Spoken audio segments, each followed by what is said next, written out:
যে মুখ্যমন্ত্রী বলেন যে মোদিজি অমিত শাহজি এরা ভোটের জন্য আবার পায়েলগাম করেছেন, ভোট এলেই একটা করে করেন, সেই মুখ্যমন্ত্রীকে ন্যাশনালিস্ট বলতে হবে নি?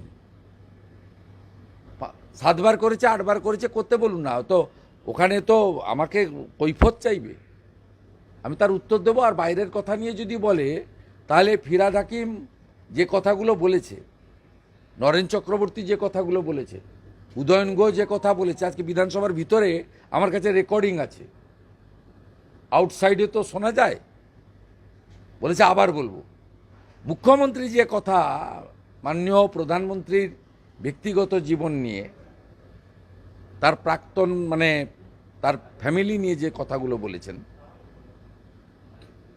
সে কথাগুলো তো উনি বাইরে বলেছেন। এই স্পিকার কত রকম কথা বলেন, ও সব ধমকানি ওনার দেখা আছে, ওনার তো আর 6 মাস আছে, সব ধমকানি দেখিয়ে কোনো লাভ নেই।